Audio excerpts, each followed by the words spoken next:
Baik, Assalamualaikum warahmatullahi wabarakatuh. Saya Vela Salsa Valencia, NIM 1913078 dari kelas PIPSB. Di sini saya akan menjelaskan salah satu tokoh sosiologi, yaitu Harold Garfinkel. Baik, yang pertama adalah tentang biografi Harold Garfinkel. Garfinkel lahir di Newark, New Jersey pada tanggal 29 Oktober 1917. Beliau meninggal di Los Angeles pada tanggal 21 April 2011 pada umur 93 tahun.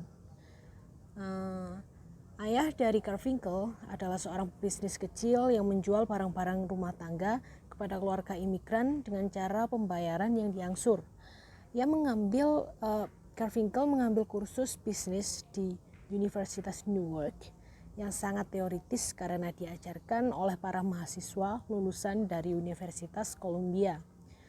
Garfinkel lulus pada tahun 1939 dan menghabiskan musim panas di kemah kerja seorang Quaker di wilayah perdesaan di Georgia. Saat itu Garfinkel tahu bahwa Universitas Carolina Utara, North Carolina, memiliki program sosiologi yang diorientasikan kepada peningkatan berbagai proyek kerja publik seperti yang sudah diikutinya. Garfinkel memperoleh beasiswa dan memilih Guy Johnson sebagai penasehat tesisnya. Garfinkel dipengaruhi pemikiran Johnson tentang hubungan antar ras.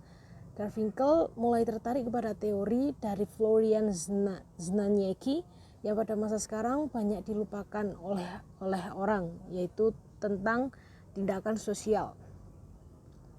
Garfinkel juga pernah mengikuti wajib militer di Angkatan Udara pada tahun 1942.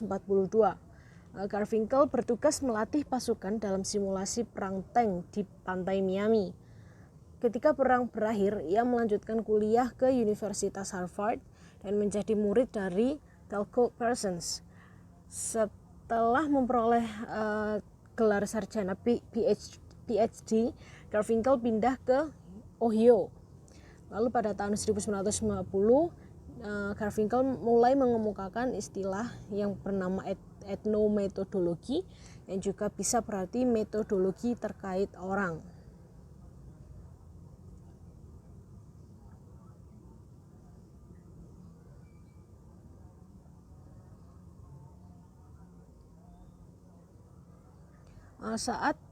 Pada saat masih menempuh studi di Harvard, Garfinkel pernah mengajar selama 2 tahun di Princeton, dan setelah memperoleh gelar dokternya, dia pindah ke Ohio State tadi, di mana dia mendapat tugas proyek studi kepemimpinan di penerbangan dan kapal selam. Riset itu kemudian diperpendek karena dananya dikurangi, tetapi kemudian Garfinkel bergabung dengan proyek riset juri di Wichita, Kansas.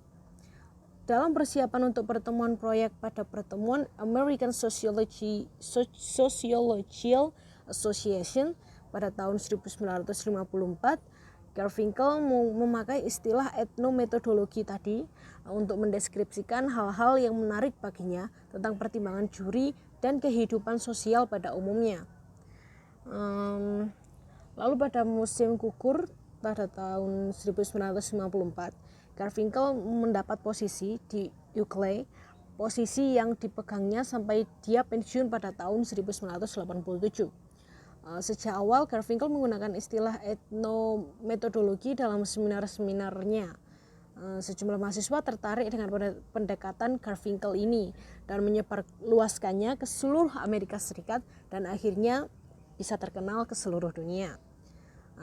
Yang paling menonjol adalah kelompok sosiolog, terutama Harvey Sachs, Emanuel Skelow, dan Gail Jefferson yang karena sudah mendapat inspirasi oleh pendekatan Garfinkel, lalu mengembangkan variasi etnometodologi yang terpenting yaitu analisis percakapan. Dikutip dari Ritzer tahun 2008. Baik, selanjutnya adalah sejarah lahirnya etnometodologi. Pemikiran Garfinkel lahir pada awal abad 20, sekitar tahun 1940-an, tapi baru dibukukan pada tahun 1967 dalam bukunya yang berjudul Studies in Ethnomethodology. Saat itu Amerika Serikat sedang gencar melakukan industrialisasi, tapi juga waktu itu dunia sedang dilanda perang dunia ke-1 pada tahun 1914 sampai 1918, lalu perang dunia kedua pada tahun 1941 sampai 1945. Lalu konsep ethnomethodologi Garfinkel ini juga muncul ketika Murid Persson dan Schutz melihat waktu itu dunia sedang dilanda perang besar. Setelah selesai Perang Dunia Pertama, Amerika Serikat mengalami depresi ekonomi yang sangat berat. Saat itu Amerika Serikat banyak memiliki persoalan sosial ya karena dampak dari Perang Dunia tersebut.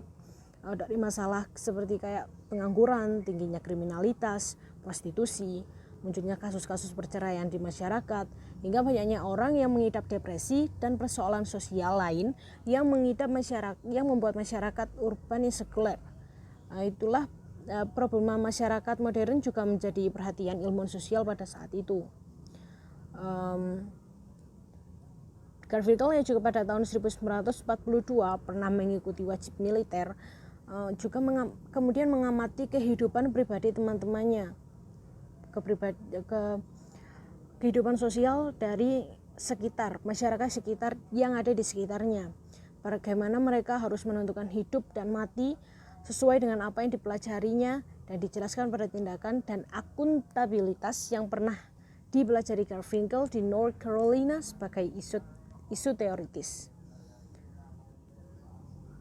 Keadaan ini mendorong Garfinkel untuk mengamati kehidupan sehari-hari manusia, terutama kehidupan sosial yang berada di sekitarnya, mengenai bagaimana individu itu melakukan percakapan atau sosialisasi. Garfinkel mulai memusatkan pemikirannya pada persoalan bagaimana berbagai struktur itu tercipta dalam kehidupan sehari-hari. Pada dasarnya, Garfinkel percaya bahwa ilmu pengetahuan bisa memberikan solusi terhadap berbagai persoalan. Jadi saat itu Garfinkel mulai berasumsi jika dunia nyata penuh dengan masalah, karena sesuai dengan keadaan saat itu ya, setelah perang dunia selesai. Dan individu mempunyai metode sendiri, mempunyai cara-cara tersendiri untuk menyelesaikan permasalahan yang ada di kehidupan mereka sehari-hari. Pada kondisi saat itu, Amerika yang pasca Perang Dunia Kedua pada tahun 1945 memasuki masa urbanisasi dan industrialisasi, banyak membawa masalah dalam kehidupan berbagai individu seperti yang saya jelaskan tadi sebelumnya. Tapi Garfinkel melihat bahwa dunia sebagai penyelesaian masalah secara praktis secara terus-menerus. Menurutnya, individu berusaha dengan akal sehatnya untuk terus menciptakan jalan keluar dari permasalahan yang ada. Hal inilah yang melatar belakangi lahirnya etnometodologi. Teori Garfinkel lahir dari latar belakang konteks sosial pada masa saat itu, di mana Blumer ingin membantu merasionalkan eksploitasi, imperialisme domestik dan internasional, serta ketimpangan sosial yang dipandang dari segi aktor sebagai aktor yang bertindak atas dasar kesadarannya sendiri. Dengan demikian, liberalisme politik sosiologi awal ini mengandung implikasi konservatif yang sangat besar. Teori etnometodologi ini bersifat menerangkan bagi masyarakat yang tengah menjalani proses industrialisasi dan juga urbanisasi, di mana hubungan antara subjek menjadi penuh makna. Interaksi yang terjadi di antara mereka penuh dengan makna simbol. Perubahan sosial terjadi sangat cepat. Komunikasi antar individu juga intens, sehingga juga membutuhkan pemecahan berdasarkan kajian tertentu secara tepat. Urbanisasi dan industrialisasi membawa dampak pada individu dalam masyarakat secara mendalam dalam berbagai konteks kehidupannya, di mana manusia sebagai individu menjadi sangat dinamis dalam berinteraksi sesamanya ataupun dengan struktur makro masyarakat atau Maksudnya ini dalam cakupan yang lebih besar antara individu dengan kelompok, individu dengan individu, kelompok dengan kelompok, atau ya seperti itu. Kemudian next, pemikiran yang mempengaruhi hal-hal yang mempengaruhi teori Garfinkel ini. Yang pertama adalah fenomenologi, yaitu menggambarkan kesadaran manusia serta bagaimana kesadaran tersebut terbentuk atau muncul tanpa memperhatikan benar atau salahnya kesadaran tersebut. Pandangan fenomenologi ini menjadi salah satu landasan dari teori Garfinkel, yaitu etnometodologi. Garfinkel di awal-awal memunculkan atau mengembangkan studi ini sedang mendalami fenomenologi Alfred Scott pada New School for Social Research. Terdapat dugaan kuat bahwa fenomenologi milik Scott ini sangat mempengaruhi etnometodologinya. Jadi ini menurutnya terbukti dari asumsi sekaligus pendirian dari etnometodologi yang ia ciptakan.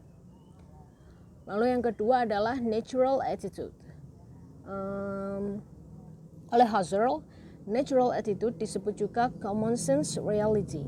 Melalui konsep ini, individu berada dalam situasi tertentu menggunakan penalaran yang bersifat praktis seperti dalam kehidupan sehari-hari. Maksudnya di sini itu natural attitude itu bagaimana setiap individu atau manusia itu kalau menyelesaikan masalahnya itu belajar dari belajar dari pengalamannya ya, yang mereka alami sendiri langsung di kehidupan sehari-harinya gitu. Kayak nggak perlu berpikir kayak udah pakai pemikirannya itu kayak nalar gitu, udah aku harus ngelakuin ini, kayak spontan, natural ya, seperti itu. Lalu yang ketiga adalah pengaruh dari teori Parsons, pengaruh dari tindakan teori Parsons.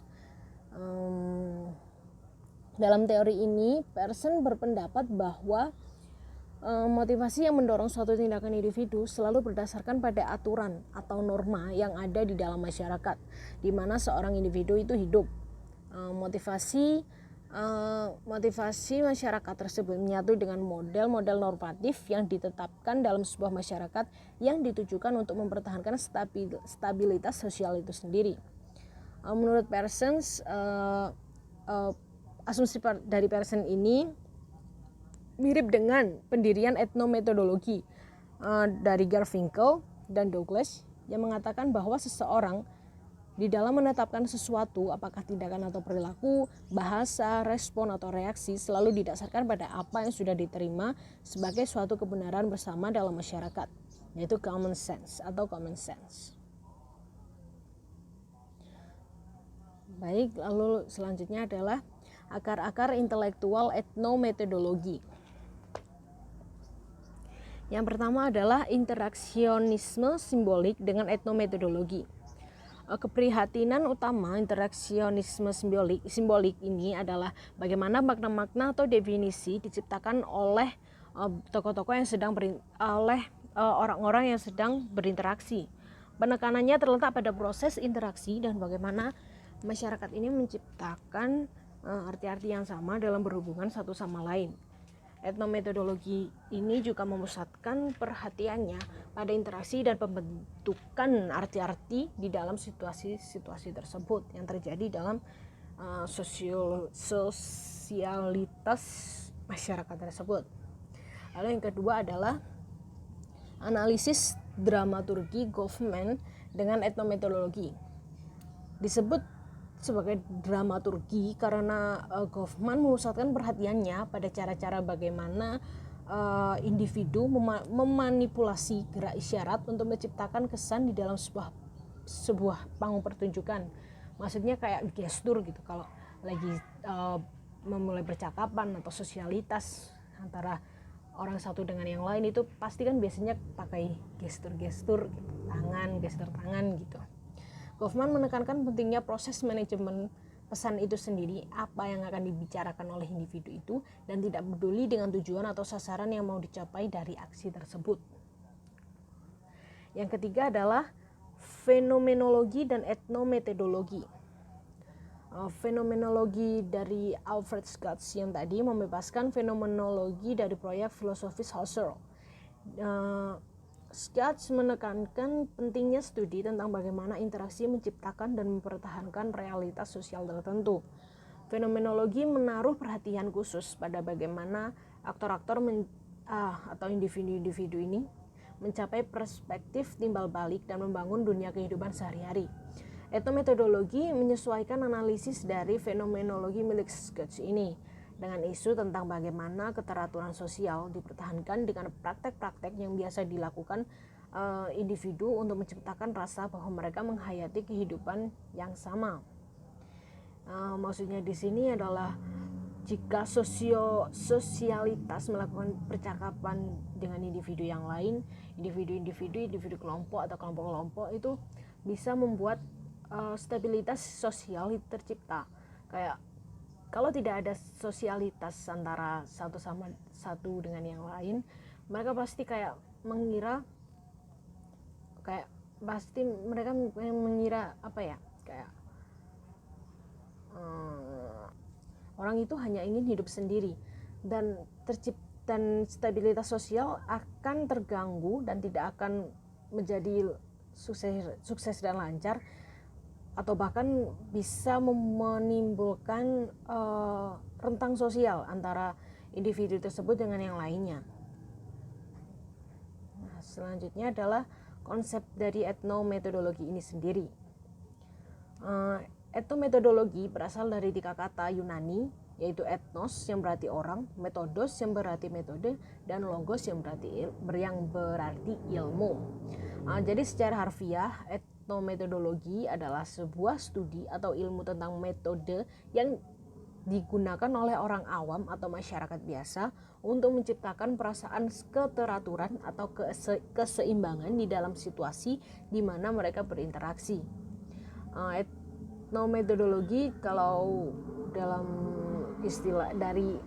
dalam definisi umumnya itu jadi merupakan kumpulan pengetahuan berdasarkan akal sehat dan rangkaian prosedur dan pertimbangan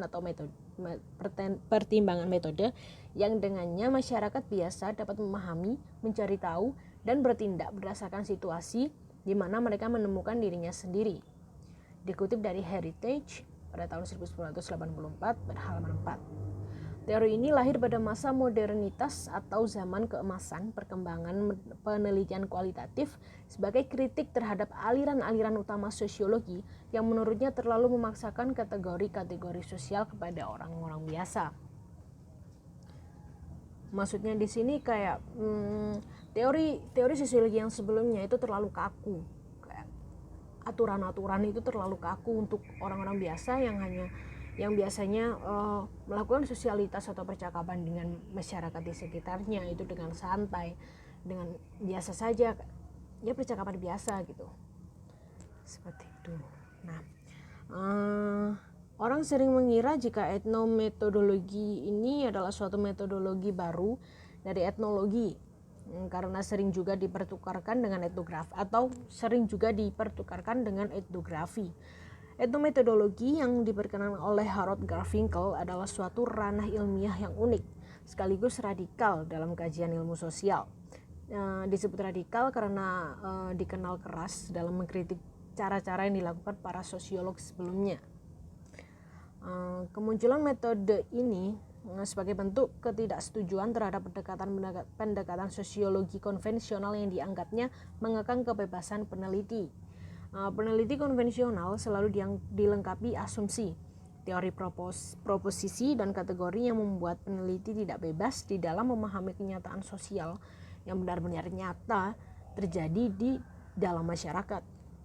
Etnometodologi ditujukan untuk meneliti aturan interaksi sosial sehari-hari yang berdasarkan akal sehat, yaitu sesuatu yang biasanya diterima begitu saja, santai gitu ya. Asumsi-asumsi yang berada di baliknya dan arti yang dimengerti bersama. Subjek etnometodologi bukanlah anggota